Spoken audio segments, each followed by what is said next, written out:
Hello everyone, কেমন আছো সবাই? আমার শরীরটা তেমন ভালো নেই। 2 দিন ধরে ভীষণই শরীর খারাপ।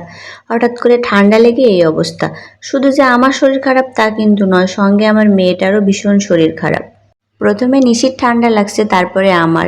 কিন্তু এখন আমার মেয়েটা আগের থেকে অনেকটাই সুস্থ আছে। আর আমার মেয়ে যদি অসুস্থ হয়ে যায় তাহলে না আমিও সঙ্গে সঙ্গে অসুস্থ হয়ে যাই। কারণ ও অসুস্থ হইলে ওকে কোনো মতেই ওষুধ বড়ি কোনো কিছুই খাওয়ানো যায় না। ওর বাবা আর আমরা দুইজন জোর করে ধরে বেঁধে তারপরে ওষুধ খাওয়াতে হয় ওকে। ওষুধ না খাইলে কি কেউ সুস্থ হয় বলো? কিন্তু ওকে কোনোভাবেই ওষুধ খাওয়ানো যায় না, না জোর করে খাওয়ানো যায়, না বুঝে শুনে কোনোভাবেই খাওয়ানো যায় না। এই জন্য আমার মেয়েটা অসুস্থ হইলে তো আমি অসুস্থ হয়ে যাই, শুধু ওর চিন্তায় চিন্তায় যে ওকে তো ওষুধ খাওয়ানো যাবে না, এবার কি করব। আর এই যে সন্ধ্যাবেলা আমরা দুই মাপে একটু খেলছিলাম, ওর যেহেতু শরীরটা আগের থেকে একটু ভালো এই জন্য একটু খেলছিল আমার সঙ্গে।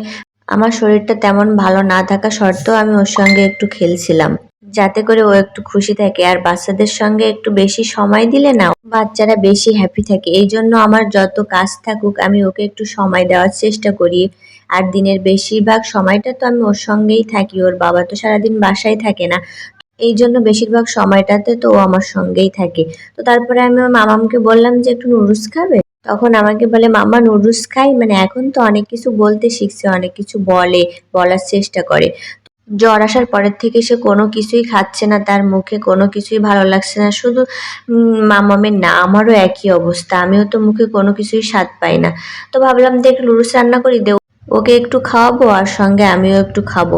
তো এই জন্য চলে আসলাম রান্নাঘরে, এসে একটু নুডলস রান্না করে নিলাম আর সঙ্গে একটু ডিমও দিলাম। যখন আমি ওর একার জন্য রান্না করি তখন কিন্তু এভাবে রান্না করি না, কিন্তু আমি একটু খাবো তো এই জন্য একটু এভাবে রান্না করে নিলাম।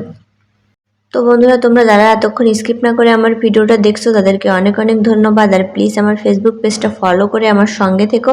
আর যারা ইউটিউব থেকে দেখছো তারা প্লিজ আমার ইউটিউব চ্যানেলটা একটু সাবস্ক্রাইব করে দিও। আমার সঙ্গে থেকো, সবাই ভালো থেকো, সুস্থ থেকো, সবাইকে টাটা।